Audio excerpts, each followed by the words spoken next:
Bonjour à tous, j'espère que vous allez bien. Je m'appelle Hakim l'Ermite et je vous propose aujourd'hui de monter sur mon bateau. Venez vous installer chaleureusement à bord, moussaillons, et allons découvrir de nouveaux horizons. Est-ce que l'âme existe? Avons-nous une âme là-dedans dans notre corps? Ou sommes-nous juste dotés d'une conscience complexe? C'est le voyage rempli de mystères que je vous réserve aujourd'hui. Tout d'abord, qu'est-ce que c'est l'âme? Il semblerait que cela soit l'essence qui nous anime, qui serait immortelle et selon la religion serait soit jugée par un dieu, soit dans un système de réincarnation. Nous sommes tous d'accord que pour nous, notre âme, c'est un peu comme notre personnalité, notre identité unique, ce qui fait nous et ce qui influence nos choix. Par exemple, ajouter une âme dans une poupée de bois serait à la fois la rendre vivante et lui attribuer une personnalité unique. Quand j'étais petit, je voyais l'âme comme une sorte de fantôme qui était en nous. Voilà ce que la plupart des gens et moi-même pensons de l'âme. Mais attendez, le voyage est loin d'être terminé. Qui a instauré que les êtres humains avaient une âme? Les religions. À l'heure actuelle, nous sommes partagés entre plusieurs croyants de plusieurs religions, ceux qui ne croient pas en Dieu, ceux qui ne savent pas et pensent que peut-être, et aussi les autres. Ce qui est incroyable, c'est que même quelqu'un qui ne croit pas en Dieu pourrait très bien croire en ce concept d'âme, tellement nous avons été forgés par ce concept. Aujourd'hui, vous l'aurez compris, nous allons remettre en question ce concept si ancré dans nos mémoires. Préparez-vous à des turbulences.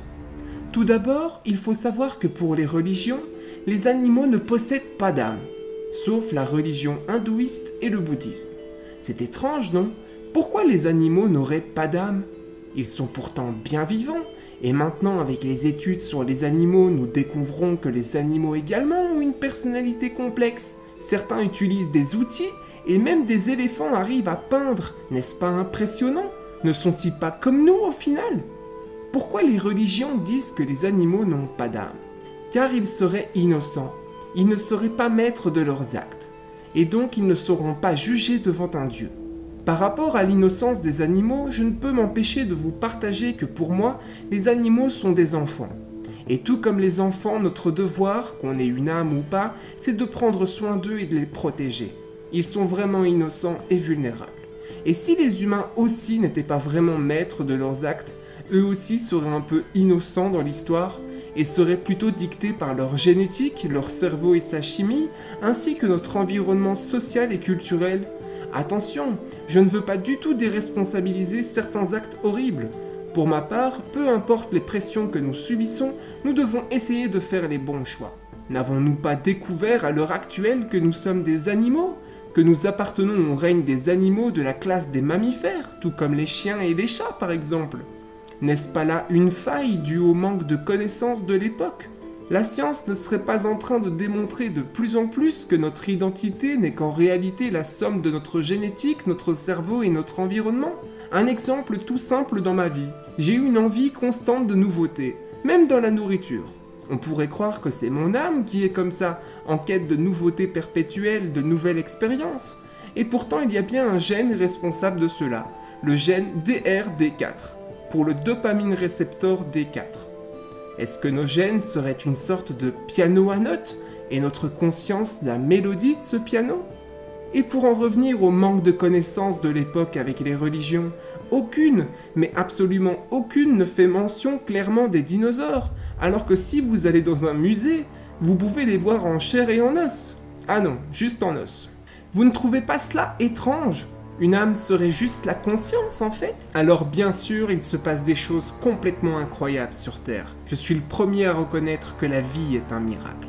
Que le fait que nous soyons encore en vie aujourd'hui soit un miracle. La vie est incroyable, l'univers est incroyable. Tout cela est pour moi de la magie. Mais devons-nous laisser la grandeur de nos émotions nous pousser à croire des choses irrationnelles? C'est vrai, ça me fait du bien de rêver et croire à des choses complètement folles, mais le problème c'est de rester enfermé dans une manière de penser quand demain tout peut basculer. Que se passera-t-il quand demain nous aurons une conscience artificielle et que nous aurons compris toutes les subtilités de notre personnalité et de notre conscience? Hier, nous pensions que l'IA était incapable de créer, que c'était la force unique de l'humain. Aujourd'hui, elle crée. Hier, nous pensions que l'humain était incroyable et unique en son genre, le plus intelligent, le plus beau et le plus fort, alors que l'IA est en train de nous dépasser. Qu'est-ce que nous pensons hier qui sera obsolète aujourd'hui? Je vous remercie d'avoir regardé la vidéo jusqu'au bout, j'espère que le voyage que nous avons fait n'était pas trop turbulent. Désolé, c'est la faute de Google Maps. Passez une excellente journée ou soirée selon votre moment de visionnage, et je vous dis à bientôt dans une prochaine vidéo.